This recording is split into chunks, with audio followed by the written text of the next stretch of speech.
priesthood Hindu family. I was born in a Hindu family to Brahmin priests. My grandfather, my great-grandfather, and my great-great-grandfather were Hindu priests. It was unthinkable and offensive for a daughter of a granddaughter of a priest to come away from that system. I was so hungry for God.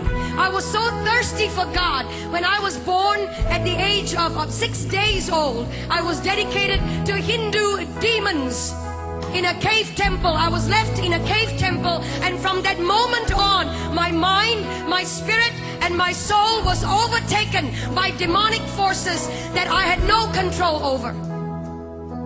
I could not control these forces. They controlled me. Every decision I made, everything I became. I began to learn to worship the names of over 2,000 gods. Over 2,000 gods by memory. It was required of me. It was required of the priesthood. And I, as an obedient daughter of a priest or granddaughter of a priest, I learned the names of 2,000 gods. At the age of 19 or 20, I was so hungry for God, but I did not know His name, where He was, who He is. And so I started a journey of pain and darkness. At the age, in my late teens, in 1920, I became discipled under a witch. And the reason I went into that was not to harm anyone, but to find God. Any which way at all. When you're hungry, you get desperate. And when you're desperate, you will do anything to find God. And so I went after Him. And I didn't find Him in the pages of Hinduism. I didn't find Him in the pages of the priesthood creed. I didn't find Him in the pages of mantras and prayers that I was taught to believe in. I didn't find Him in the rooms of temples. Huge temples. I would go into that and want to look for God. There was one time I was in southern India, and there was in this temple. I went in and I opened the curtain. There was a veil that divided the holy area from the rest of the public. Well, I couldn't wait. I had no authority to go into that area. Only a male priest could go in there. I opened the curtain, and there was a 10-foot idol. 12 arms, 12 faces, myriad number of eyes. He didn't see me. He couldn't hold me. He had eyes and could not see me. Years down the road, I was struck with a demonic pain in my body. From the top of my head to the tips of my feet, I would be in pain. Painkillers and suicide came the order of the day. I took painkillers every day, more than the required dose, just to knock myself out.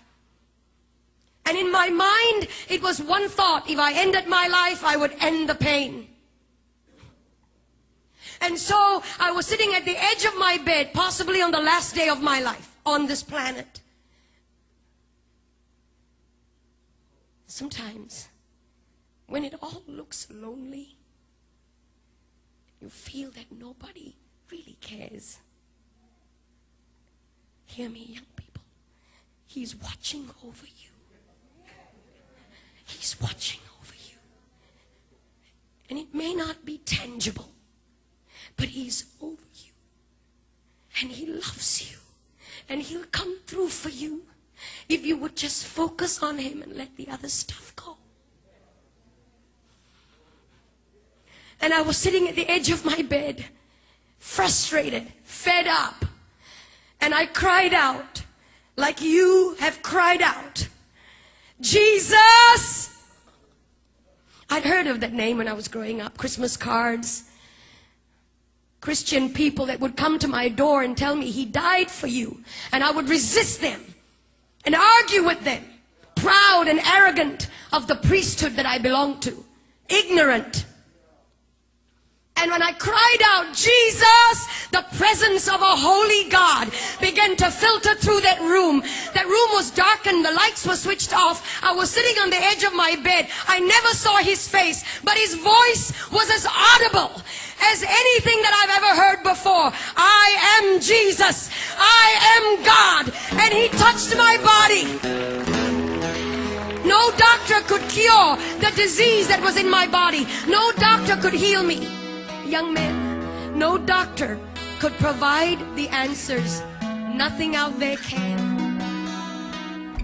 And I've been there, done it, and I've tried it. Everything, the darkest road, I've taken it. Gentlemen, and he came to me, he touched my body. In an instant, that disease left my body.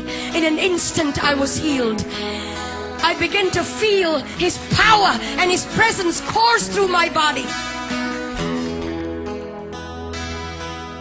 And then I went into this tiny church, about 50 people, and somebody up in front there looked a bit like this platform, and somebody up on this was talking about going into the water, that if you're baptized you become a new creature.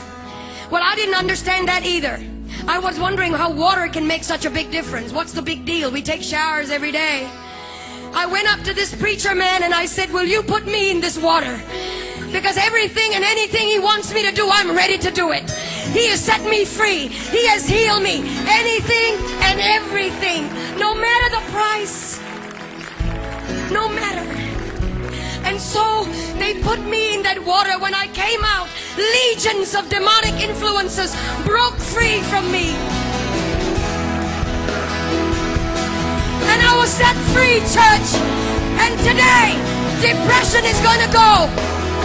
Heart disease is going to flee. Jesus is in this house.